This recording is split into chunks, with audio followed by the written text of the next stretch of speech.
Hey everyone, welcome back to Path to Play. It's Valentina here. And Rory. And today we have a very, very special guest joining the podcast, my very own mother, Pilar Bernal. Hi, Mom. Welcome to Path to Play. Hi, everybody. Thank you for having me today at your studio in your podcast. I'm very happy to be here. We're so excited that you're finally on. Everyone who's listening, it is also my mom's birthday. So we're wishing her a very happy birthday through this podcast episode. Yes. And we've been wanting to get her on for a long time. And so we finally got her on a great day. Yes, and we're very excited to hear from you today, Mom, because I am sure everyone is tired of hearing us talk Mhm. about us. Well, thank you for having me. Of course. Okay, we both know you very well, but everyone in Path to Play doesn't know you.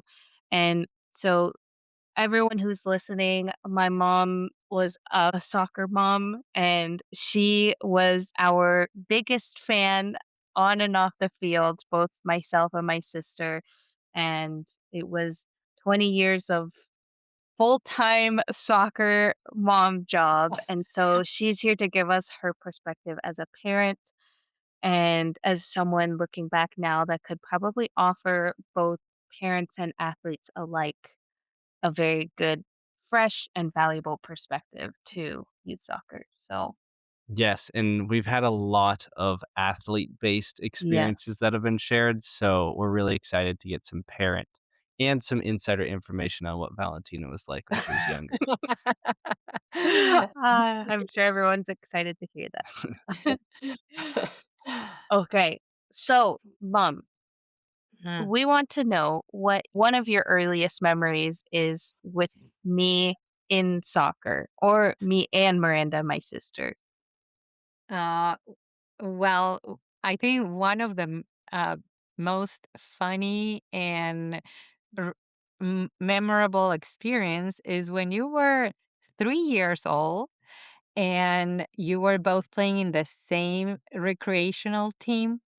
And Miranda was playing at the time, and you weren't. And I was video recording Miranda, and you were by my side asking me for the camera. Say, I want to do it. I want to do the camera, mom. I was, no, not now because I'm recording your sister. This is me now recording your sister. You were like 3 years old. And you insisted, no, I want the camera. I want the camera. No, you're not going to have it. And you started to throw a big tantrum to me. And at some point, you were so upset, so mad that you said, "You're not my mom anymore." And of course, I was laughing. And after that, the coach tried to uh, put you in the game, and you didn't want to play. You were just standing there in the middle of the field, not wanting to play. And of course, we were all laughing. Your dad, me, everybody was laughing because that was a very funny moment that you didn't want to play at all. I don't remember that date. Of Does course. that sound like me It anymore? does. Yeah. That's not a surprising one at all. Oh, it does sound like you, okay. Well, I do remember, a different time where I didn't wanna play soccer, so funnily enough, I ended up playing soccer the rest Yeah. of my days. Yes. I'm That glad you did. I am too. I definitely am too, and I do think that we have some video footage of that exact moment. Yeah, because So I was videotaping the whole thing. Even you saying in your little three-year-old voice, "You're not my mom anymore." And me laughing. yeah. Like, nice try. That would be some good footage to have. Yes. All right. So I understand Valentina was quite a slow starter in soccer, Yeah. but did you always think or know that both of your kids would want to be involved in sports? No, we didn't know that they wanted to do that sport or any sport at all. We were just trying different activities, even it was sports or something related to art or music. Like we were just trying to see what they want and not really committing to anything. So no, when we started, it was just a casual thing, like once a week, very, very low key. So no, we Mhm. didn't know they were about to end up playing at that level at all. And once you did start to enroll us in sports or think about signing us up for something recreational, did you have any idea of what sports were like? And especially also as someone who had moved from Mexico City, having Yeah, lived there your whole life, to the United States. yeah. So things are totally different here from Mexico. And being raised in Mexico City, I didn't have a clue of what to do with the sports here.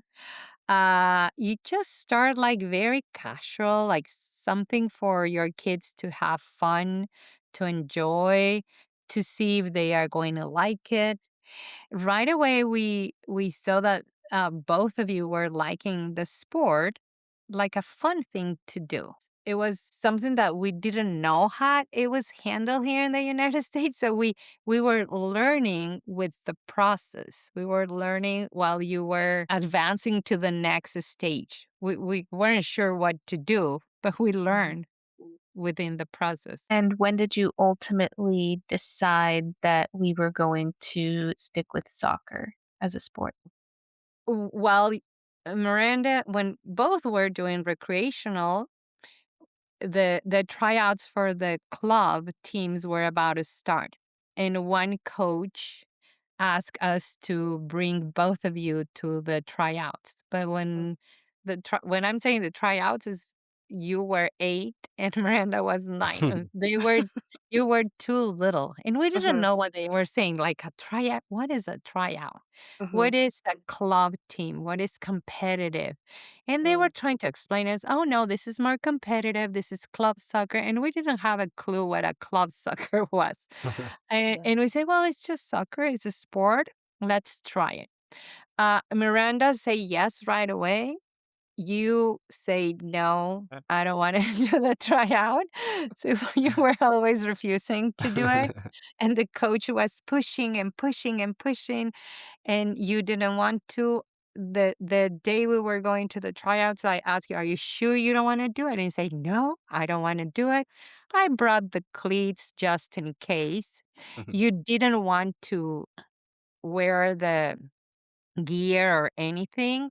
So while Miranda was doing the tryout, then is when you said, "You know what? I changed my mind." But it was like the middle of the tryout. It was the middle of the tryout.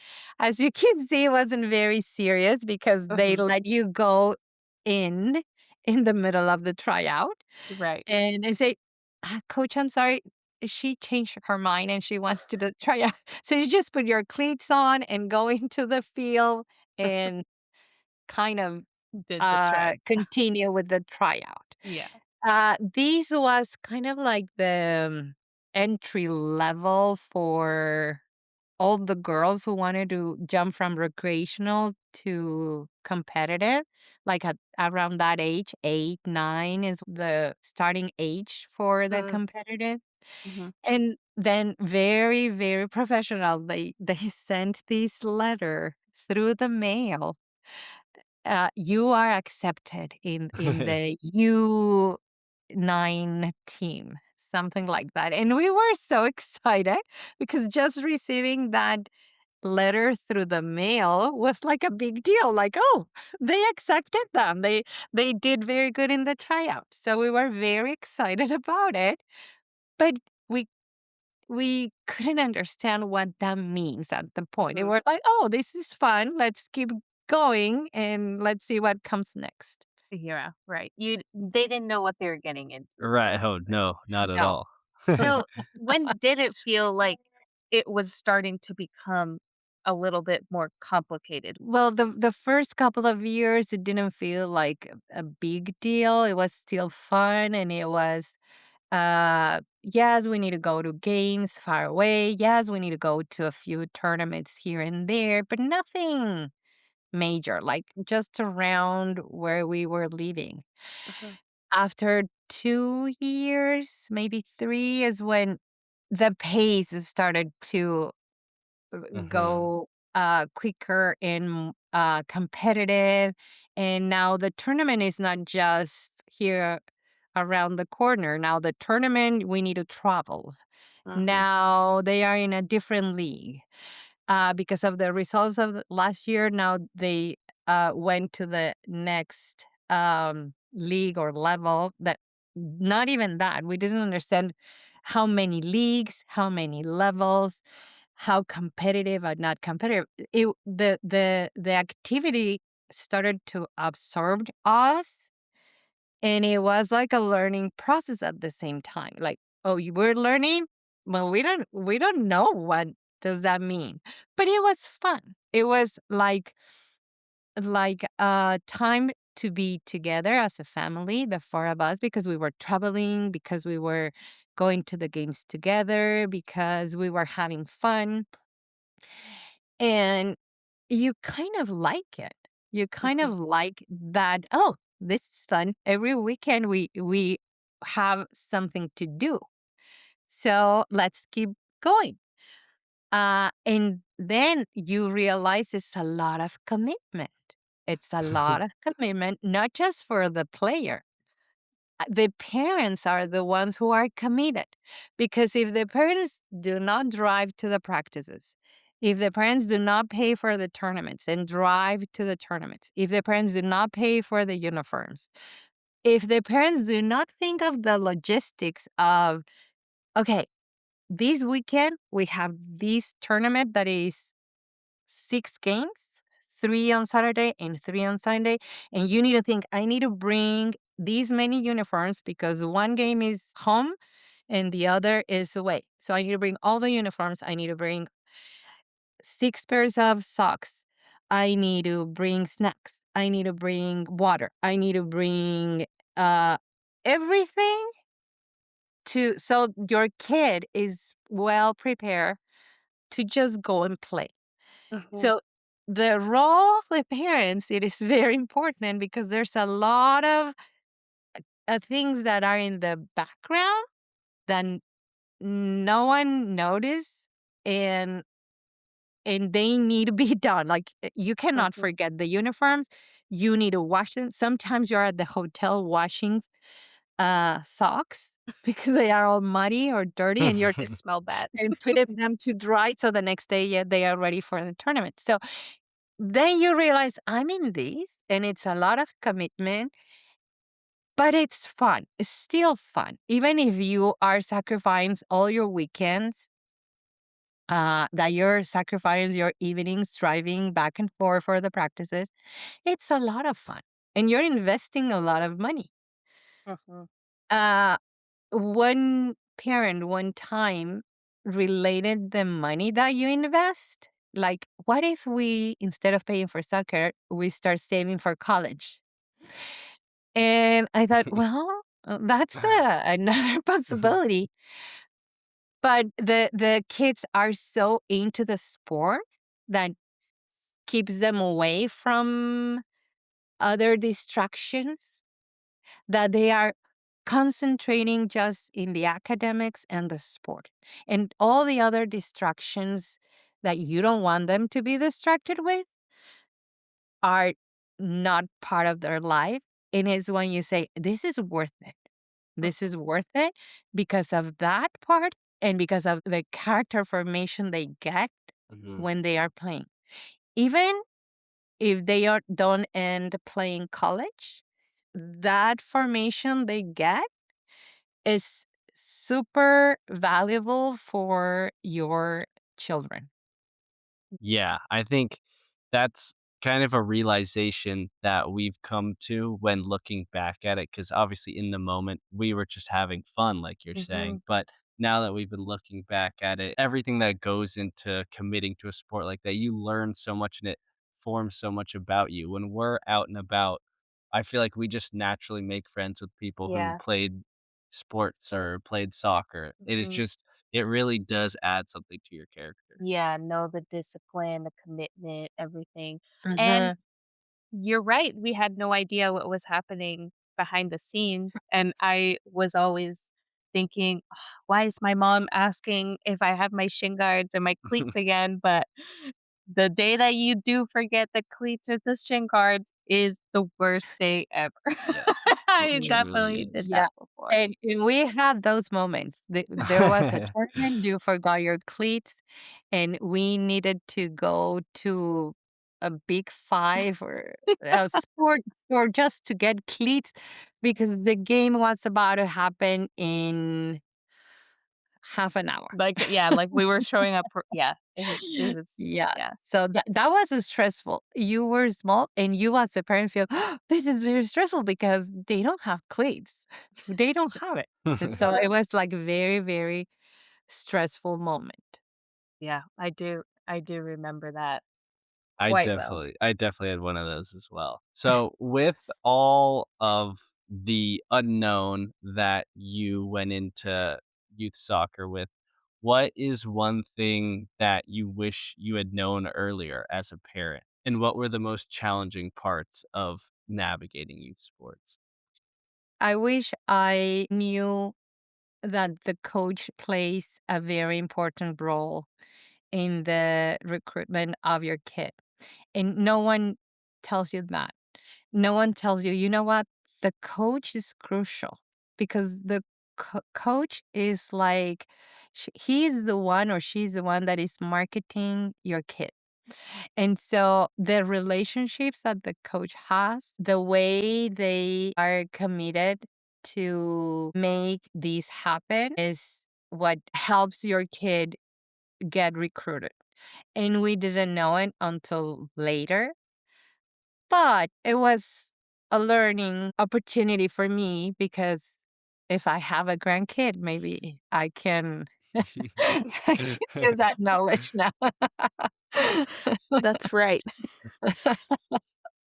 And w what were more challenging parts that you could have used someone else's perspective or you could have used some coaching that could have helped you be at least a little bit more prepared for, I don't know, I'm thinking of very specific club Well, soccer. what worries you a lot in there are some stages that you don't worry and you are just having fun and you're committed and you feel like this is a good activity for your kid. But once they decide they want to play college, it really worries you that they're not going to get recruited and you don't know where to start.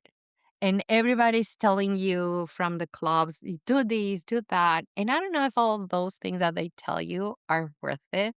Like they are telling you, do the videos, approach coaches, do college ID camps. Like Mhm, all of that, it's very stressful because it's a lot of money. You're not sure if that is going to help or not. You're doing all of that and you don't hear from them mhm. and you will never hear from them.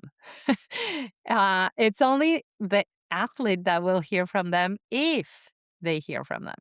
But as a parent, you are blind because you don't know what is the coach thinking.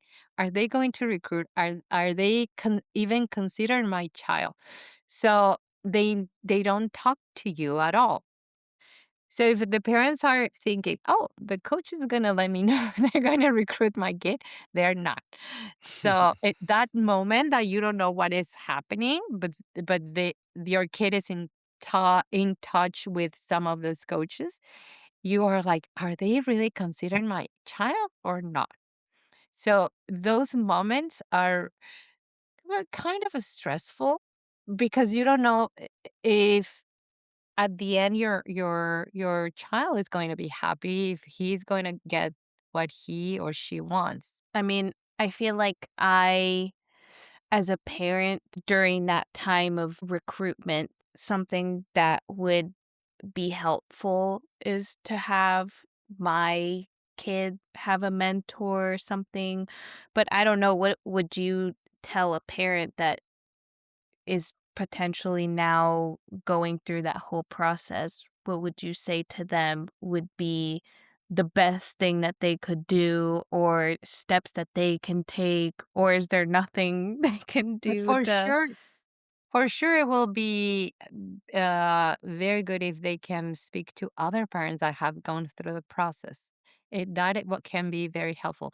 I didn't talk to anyone that already had gone through the process. There are a lot of myths that Mhm, okay, who's gonna get the full ride? No one is gonna get the full ride.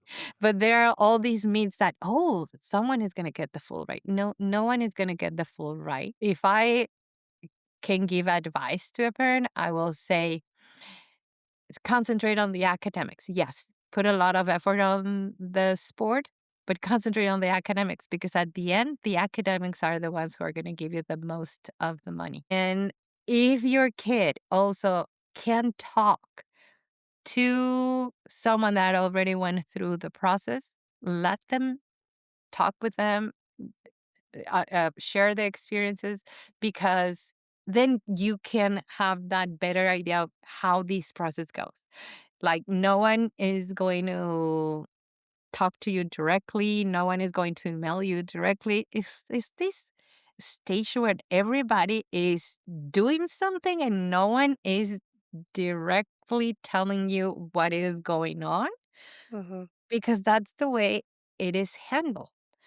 Because there are a lot of things in the air that the coaches are considering, and no one is direct to you until the last minute. And so maybe that will save some moments of stress that you are, oh, are they gonna call me? And I don't. It's okay if it's not this school, it will be a different one, and it's mhm. not the end of the world. I will say.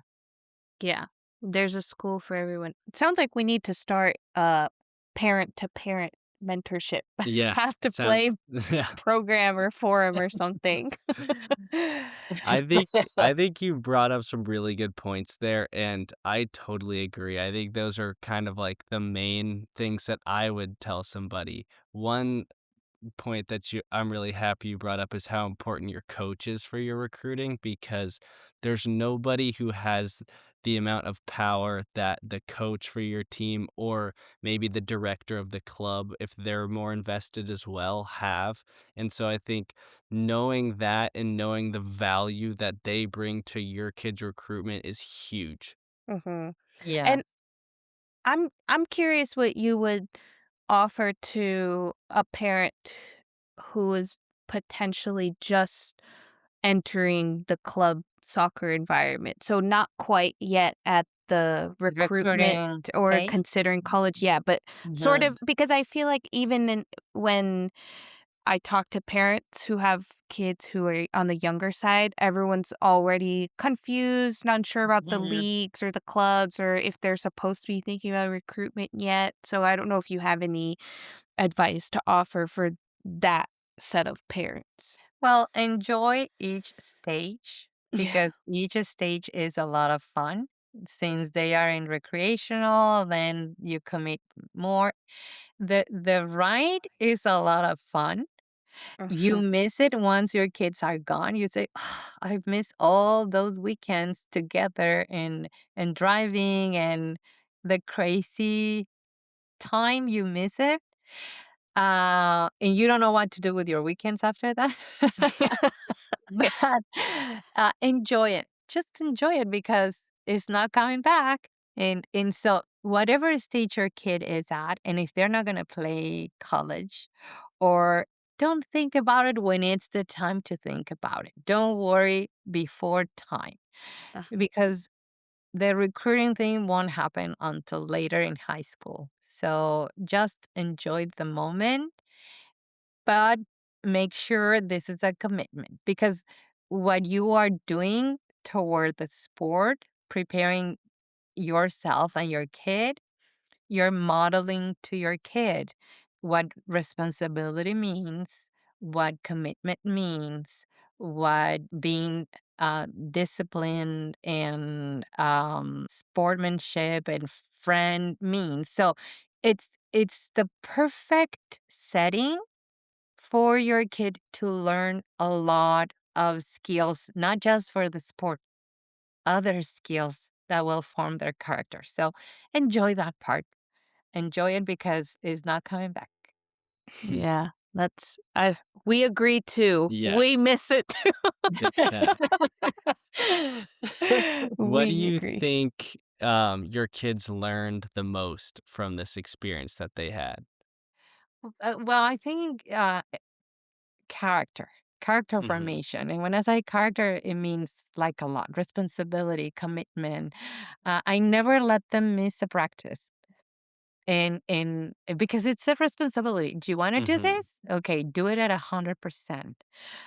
Do you want to play for this team?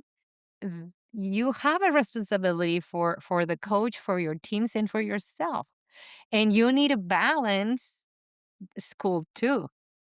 So after practice, you go back and do your homework. Yeah. And so I think it forms a lot of character on the kids. It's worth it. It's pricey, but it's worth it. It's a good investment. Yeah. And what do you think you and dad as parents learned from the whole thing? I know you've probably Oh, hit we on learn a a few lot. We themes. learn a lot. We learn because you immerse in the culture, in the environment, in um how serious some families take it, and uh what is it to do a sport seriously. We didn't have that experience. So for us, it was like everything was new. We weren't even soccer fans at all. So we became soccer fans after that. We learned even the sport, what is a good play, what is not a good play, what is a good goal and not a good goal. Uh, we even thought, oh, now we're learning how to coach too. Yeah. So you learn a lot. You learn how to get along with other families because you're traveling together.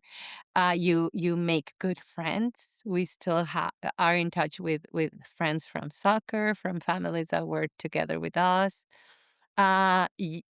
We were traveling together, the four of us, and that was really nice.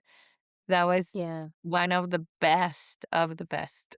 Yeah, I know Miranda and I have probably some of our greatest memories from all of those trips that we did Yeah. together to far and wide and also nearby, even in local tournaments. So I wonder what life would have been like if we had done ballet Yeah, instead of way soccer. different.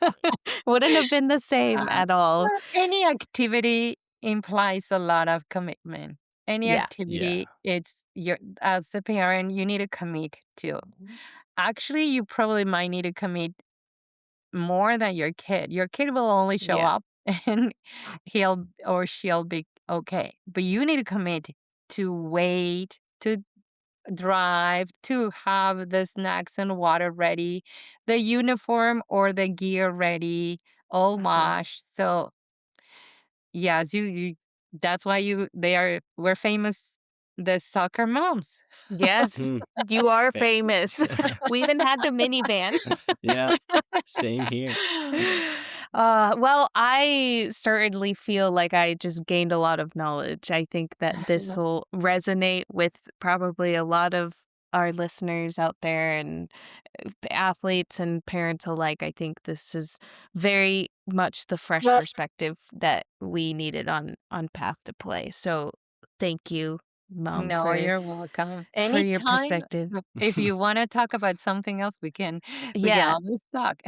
Yeah, you're gonna be back on. We Yeah. we definitely are gonna have you back on, and everyone out there, my mom's gonna be back. So don't worry, we're not saying bye here. Yeah, we hope you guys all enjoyed it, and we really hope you got a lot out of us talking to our first parent. And I hope you guys are looking forward to a Pilar part two because that'll definitely be coming soon in the future. Yes, exactly. Thank you so much, Thank you. Mom. Thanks everyone for Thank you listening. We guys. will see you next week.